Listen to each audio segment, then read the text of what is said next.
कहानी की शुरुआत होती है एक भोले भाले आदमी हान को दिखाते हुए जो टीवी पर सांप देखकर डर चुका है। हान की छोटी और प्यारी बेटी बाओ जो जानती है कि उसके पिता की मानसिक हालत आम लोगों जैसा नहीं है, वो अपने पिता को शांत करती है और खुद से उनके कपड़े पर सिलाई की हुई फूल दिखाती है, जिसे देखकर हान खुश हो जाता है। तभी बाओ को याद आता है कि वो स्कूल के लिए लेट हो रही है। हान तुरंत अपनी छोटी बेटी को लेकर स्कूल छोड़ने निकल जाता है। मानसिक रूप से थोड़ा कमजोर होने के बावजूद उसकी मासूम बेटी बाओ अपने पिता के साथ बेहद खुश है और उनसे बहुत प्यार करती है। अपनी बेटी को स्कूल छोड़ने के बाद हान रोज की तरह अपने काम यानी गैस सिलेंडर की डिलीवरी करने निकल जाता है और सबसे पहले उन ग्राहकों को सिलेंडर पहुंचाता है जिन्होंने पहले से ऑर्डर दिया था। और हाँ दोस्तों, कमेंट में जरूर बताना कि आजकल आपको सिलेंडर की डिलीवरी मिल रही है या नहीं। खैर आगे बढ़ते हैं। हान की एक ग्राहक है, एक रेस्टोरेंट की मालकिन, जिसे हम कुकी कह सकते हैं। कुकी हमेशा सज धज कर रहती है ताकि उसके रेस्टोरेंट में ग्राहकों की भीड़ लगी रहे, लेकिन डिलीवरी के दौरान हान की नजर एक सांप पर पड़ जाती है और वो फिर से चिल्लाना शुरू कर देता है। कुकी के ग्राहक कहीं भड़क ना जाए, इसलिए कुकी बिना कुछ समझे हान को रेस्टोरेंट से भगा देती है। वही घर लौटने से पहले हान का रोज का एक नियम है, वो स्कूल में अपनी बड़ी बेटी सिसी जो बाओ की बड़ी बहन है उससे मिलने जरूर जाता है। लेकिन जहाँ छोटी बेटी बाओ अपने पिता को वैसी ही अपनाती है जैसे वो है, वहीं बड़ी बेटी सिसी का बर्ताव इसके बिल्कुल उल्टा है। सिसी को अपने पिता के साथ खड़े होने में भी शर्मिंदगी महसूस होती है। ये बात तब साफ दिखती है जब सिसी अपने दोस्तों के सामने हान को अपना पिता मानने से ही इनकार कर देती है और उन्हें वहीं छोड़कर चली जाती है। क्लास में पहुंचने के बाद भी सिसी का मूड खराब ही रहता है। ऊपर से कुछ शरारती लड़के उसके साथ एक प्रैंक कर देते हैं। गुस्से में आकर सिसी बिना सोचे समझे उस लड़के से भिड़ जाती है। अभी उन दोनों की ये लड़ाई चल ही रही होती है कि अचानक हाँ, वहाँ एक विशाल और भयानक अजगर जैसा सांप आ धमकता है। कोई नहीं जानता कि वो किस प्रजाति का दानव है। दूसरी तरफ हान जब अपने घर लौट रहा होता है तो शहर के बीचों बीच एक अजीब और खौफनाक हलचल देखकर दंग रह जाता है। अचानक सड़कें फटने लगती हैं और उन दरारों के बीच से एक और विशालकाय सांप बाहर निकलता है और लोगों पर हमला शुरू कर देता है।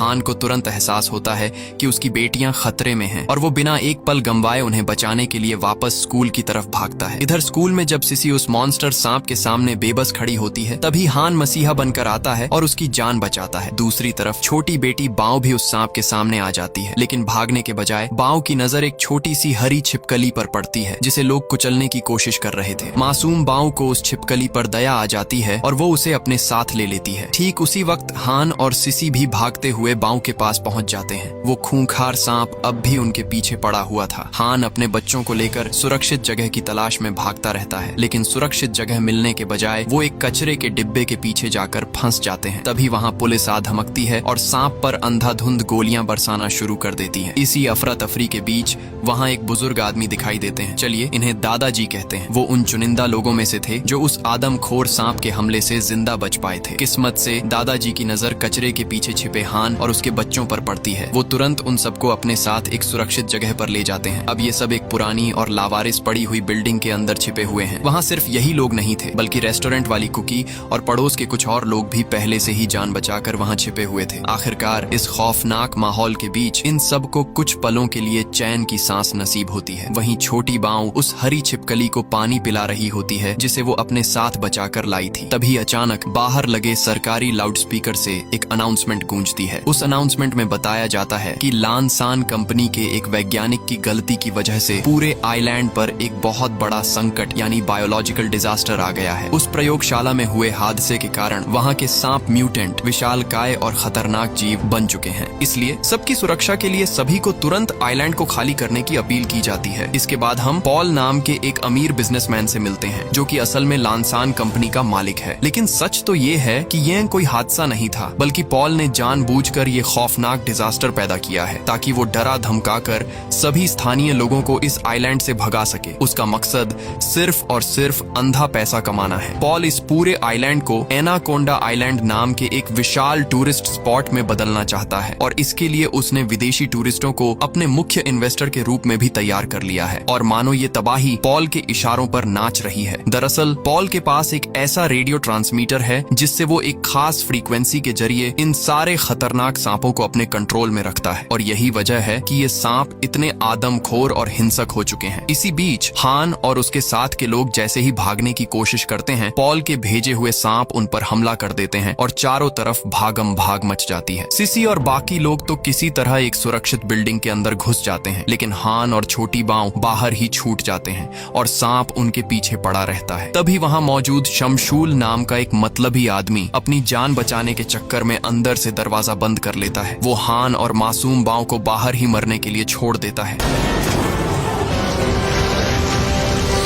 सिसी गिड़गिड़ाते हुए शमशूल से दरवाजा खोलने की भीख मांगती है, लेकिन शमशूल सिर्फ अपने बारे में सोच रहा है। वो सिसी की एक नहीं सुनता, बल्कि उल्टा उसे धमकी देता है कि अगर उसने चिल्लाना बंद नहीं किया तो वो उसे भी कमरे से बाहर फेंक देगा। तभी बाहर एक चौंकाने वाली घटना होती है। बांव की सूझबूझ से वो विशाल सांप पीछे हटता है और 2 गाड़ियों के बीच में जाकर फंस जाता है। मौका देखते ही वो दादाजी फुर्ती से दरवाजा खोलते हैं और हान और बांव को खींचकर अंदर बचा लेते हैं। इसके बाद जब माहौल थोड़ा शांत होता है तो सब मिलकर पुलिस या आइलैंड के बाहर किसी रिश्तेदार से संपर्क करने की कोशिश करते हैं, लेकिन सांपों की तबाही के कारण आइलैंड का पूरा कम्युनिकेशन सिस्टम ठप हो चुका है। सारे फोन और नेटवर्क बंद हैं और अब वो सिर्फ भगवान भरोसे किसी रेस्क्यू टीम का इंतजार कर सकते हैं। इस मुसीबत के बीच अचानक उनके कानों में एक आवाज गूंजती है और सभी छत की ओर भागते हैं, जहाँ एक हेलीकॉप्टर ठीक उनकी बिल्डिंग के ऊपर उड़ रहा था। उम्मीद की एक नई किरण जागती है। वहीं दादाजी कुछ फ्लेयर गन निकालते हैं ताकि रेस्क्यू टीम की नजर उन पे पड़ सके। किस्मत से रेस्क्यू टीम उन्हें देख भी लेती है। अब सब काफी खुश हो चुके थे, लेकिन आगे ये नजारा देखकर सब लोग घबरा जाते हैं और यहाँ से भागने के लिए किसी गाड़ी की तलाश में लग जाते हैं। वहीं हान को अपनी बेटियों की फिक्र सताने लगती है। वो नहीं चाहता कि उसकी मासूम बेटी बांव दोबारा किसी मुसीबत में फंसे, इसलिए हान एक बहुत बड़ा फैसला लेता है। वो एक जलती हुई फ्लेयर गन उठाता है और उस विशालकाय सांप का ध्यान भटकाने के लिए उसे अपनी तरफ खींचने लगता है, जिसके बाद वो रस्सी के सहारे बिल्डिंग से नीचे उतरने की कोशिश करता है, लेकिन खतरा अभी टला नहीं था।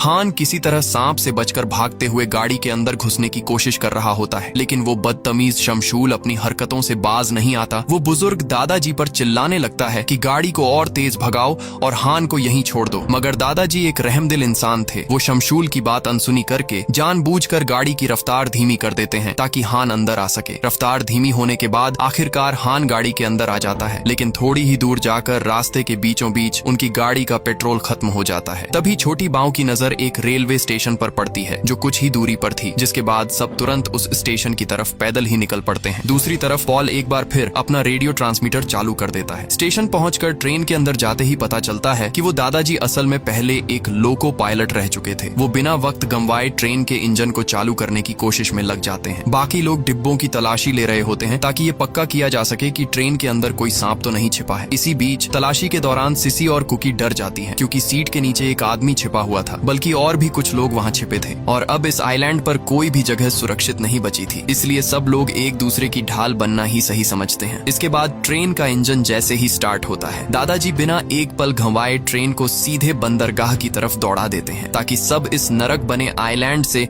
हमेशा के लिए बाहर निकल सकें। वहीं ट्रेन के अंदर बाऊ दादाजी को अपनी वो हरी छिपकली दिखाती है, जिसका आकार देखकर दादाजी की आंखें फटी की फटी रह जाती हैं, क्योंकि अभी कुछ ही घंटे पहले ये एक मामूली सी छिपकली थी, लेकिन इतनी जल्दी इसका आकार पहले से 2 गुना बड़ा हो चुका था। इसी बीच जब मासूम बाऊ दादाजी से पूछती है, दादाजी आप मेरे साथ इतने अच्छे क्यों हैं, तो दादाजी की आंखें नम हो जाती हैं। वो बताते हैं कि कभी उनकी भी एक पोती थी जो बिल्कुल बाऊ की उम्र की थी, जिसे वो बहुत प्यार करते थे, लेकिन एक दर्दनाक घटना में उसने दम तोड़ दिया। आज बांव जैसी अच्छी बच्ची को अपने सामने देखकर दादाजी को ऐसा लग रहा था मानो उन्हें उनकी खोई हुई पोती वापस मिल गई हो। इनकी बातें चल ही रही होती हैं कि अचानक पीछे वाले डिब्बे में हलचल होती है, जहां एक रहस्यमयी शख्स दिखाई देता है जिसने अपने चेहरे पर केमिकल इंडस्ट्री में इस्तेमाल होने वाला एक खास मास्क पहन रखा था, जिसे हान धक्का देकर गिरा देता है। इस आदमी का नाम साकी है। साकी पर सब टूट पड़ते हैं कि आखिर उसका इरादा क्या था। साकी डर कर सबको बताता है कि वो उसी प्रयोगशाला का एक वैज्ञानिक है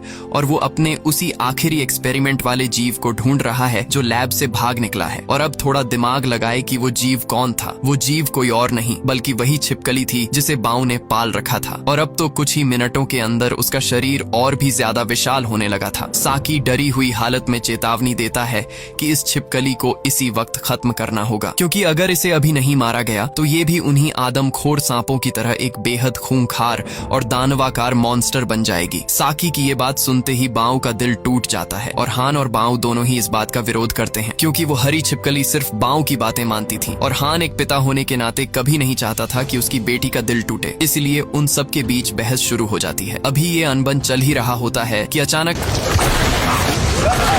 साकी और बाकी लोग बेहद बेरहमी दिखाते हैं। वो हान और उसकी बेटियों को ट्रेन के पीछे वाले डिब्बे में अकेला छोड़कर दरवाजा बंद कर देते हैं, ठीक उसी वक्त जब वो आदमखोर सांप हान पर हमला करने के लिए सामने आ जाता है। लेकिन जैसे ही दादाजी को इस गद्दारी का पता चलता है वो गुस्से से लाल हो जाते हैं। वो साकी को जान से मारने की धमकी देकर दरवाजा खोलने के लिए मजबूर करते हैं, लेकिन बाऊ की जान बचाने के लिए दादाजी खुद मौत के मुंह में कूद जाते हैं। वो एक डंडे पर कपड़ा लपेटकर उसमें आग लगा देते हैं और उस जलती हुई मशाल से सांप को डराने की कोशिश करते हैं। शुरुआत में तो ये तरीका काम कर जाता है, लेकिन तभी अचानक पॉल का रेडियो ट्रांसमीटर एक बार फिर चालू हो जाता है। इस बार उससे निकलने वाली सिग्नल इतनी तेज थी कि सबके कान फटने लगते हैं। इस भयंकर फ्रीक्वेंसी का असर बाऊ की छिपकली पर भी पड़ता है। वो तुरंत बाऊ के बैग से बाहर निकल आती है और देखते ही देखते अब वो छिपकली पूरी तरह से एक म्यूटेंट मॉन्स्टर में बदल जाती है। लेकिन इतनी विशाल होने के बाद भी वो बाऊ का हुक्म मान रही थी, मगर कोई अनहोनी न हो जाए इस डर से हान तुरंत सबको वहाँ से भागने के लिए कहता है, क्योंकि तभी और भी कई सांप वहाँ आ धमकते हैं। दादाजी समझ जाते हैं कि अब उनके बचने का कोई रास्ता नहीं है। वो हान से चिल्लाकर कहते हैं कि वो कुकी और बच्चों को लेकर ट्रेन की छत पर चढ़ जाए, जबकि वो खुद नीचे रहकर उन सांपों को रोकेंगे। दादाजी को इस बात का गम नहीं था कि वो नहीं बचेंगे, क्योंकि उनके लिए सबसे जरूरी बात ये थी कि वो अपनी पोती जैसी मासूम बाऊ को इस तबाही से सुरक्षित देखना चाहते थे। दूसरी तरफ जब पॉल को पता चलता है कि वो छिपकली अब म्यूटेंट बन चुकी है और उसके कंट्रोल से बाहर है, तो वो और उसकी कंपनी के बड़े अधिकारी एक खौफनाक फैसला लेते हैं, ये कि वो इस पूरे आइलैंड का नामो निशान ही मिटा देंगे, ताकि सारे सबूत और गवाह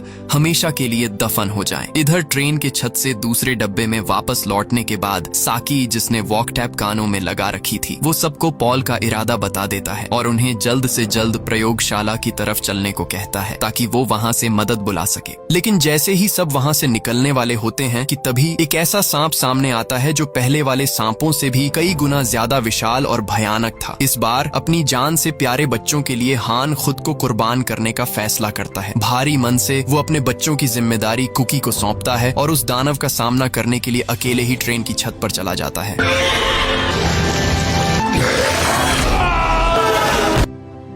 कुछ ही देर में कुकी और बच्चे सुरक्षित नीचे उतर जाते हैं और खुशकिस्मती से हान भी किसी तरह ट्रेन में हुए धमाके से बचकर सही सलामत वापस आ जाता है। इस खौफनाक मंजर को देखकर सिसी की आंखें खुल जाती हैं। उसे एहसास होता है कि एक पिता का प्यार कितना महान होता है, जो अपने परिवार के लिए अपनी जान तक दांव पर लगा देता है। सिसी का सारा घमंड और नफरत पानी पानी हो जाता है। उसका दिल पछतावे से भर जाता है और वो रोते हुए अपने पिता को उसी रूप में गले लगा लेती है जैसे वो हैं। आखिरकार वो सब उस प्रयोगशाला में पहुंच जाते हैं। वहां फर्श पर बिखरा हुआ खून और चारों तरफ पड़ी लाशें चीख चीख कर गवाही दे रही थीं कि यहाँ कोई बहुत ही भयानक हादसा हुआ है। वो मदद के लिए टेलीफोन ढूंढने के लिए एक एक कमरे की तलाशी लेने लगते हैं। तलाशी लेते हुए हान गलती से वैज्ञानिकों के रिसर्च रूम में घुस जाता है, जहाँ उसे एक सीरम मिलता है जिसका इस्तेमाल शायद सांपों पर प्रयोग करने के लिए किया गया था। बिना सोचे समझे हान उस सीरम को अपने पास रख लेता है। तभी पॉल और उसके गुंडे अचानक आकर लैब को घेर लेते हैं। उनका ध्यान भटकाने के लिए हान और कुकी इसकी जिम्मेदारी लेते हैं, जबकि बाऊ और सिसी टेलीफोन ढूंढने के लिए आगे बढ़ती है। लेकिन जैसे ही उन्हें वो टेलीफोन मिलता है और वो उसका तार जोड़ने वाली होती है, उनकी नजर नीचे पड़ती है, ठीक टेलीफोन के मेन स्विच के नीचे, जहां एक खतरनाक सांप कुंडली मारकर बैठा हुआ था। घबराहट में सिसी से वहां रखी एक सर्जिकल ट्रे नीचे गिर जाती है, जिससे जोरदार आवाज होती है और वो सांप उन पर हमला कर देता है। मौका देखते ही सिसी बाऊ से कहती है कि वो फोन उठाए। लाइन सीधे पुलिस स्टेशन से जुड़ चुकी थी और बाऊ पुलिस को अपनी लोकेशन बता देती है। तभी पॉल पॉल और उसके गुंडे हान को देख लेते हैं और उस पर अंधाधुंध गोलियां चला देते हैं। बदकिस्मती से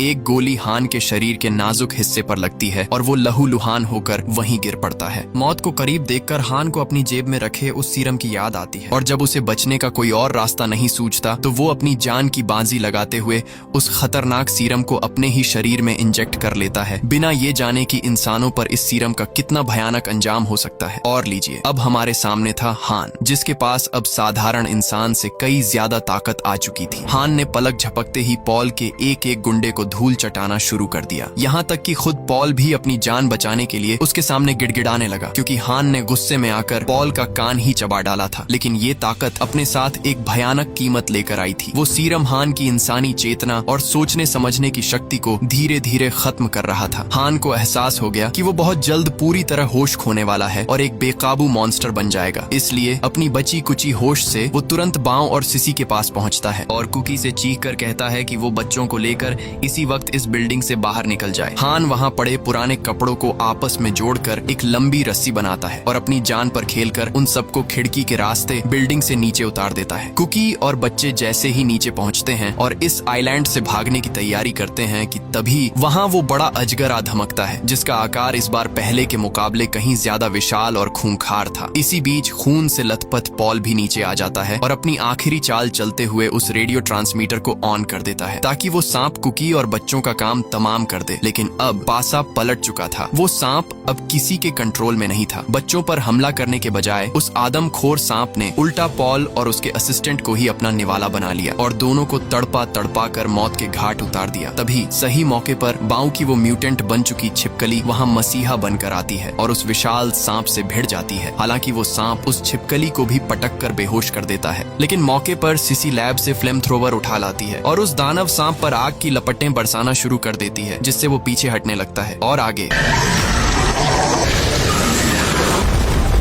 हाँ, वो छिपकली अचानक खड़ी हो उठती है और एक ही बार में उस खूंखार सांप का खेल खत्म कर देती है। लेकिन इस लड़ाई में वो भी बुरी तरह घायल हो चुकी थी और अभी भी बाऊ को अच्छे से पहचानती थी। तभी वहाँ रेस्क्यू टीम आकर उस लैब को पूरी तरह नष्ट कर देते हैं और इसी तरह इस खौफनाक मंजर का अंत होता है। इस भयानक बायोलॉजिकल डिजास्टर के कुछ दिनों बाद आइलैंड के बचे हुए लोग अपने इस तबाह हो चुके शहर को फिर से सुधारने में जुट जाते हैं। उधर छोटी बाऊ और उसकी बड़ी बहन सिसी अब अपनी नई जिंदगी की शुरुआत करती हैं। वहीं कहानी के अंत में हमें पता चलता है कि वो दादाजी भी जिंदा है। साथ ही उस सीरम ने हान को एक मॉन्स्टर बनाने के बजाय उसके दिमागी हालत को बिल्कुल ठीक कर दिया था। तो दोस्तों, ये कहानी कैसी थी कमेंट में जरूर बताना और एक लाइक भी कर देना। तब तक के लिए बाय बाय।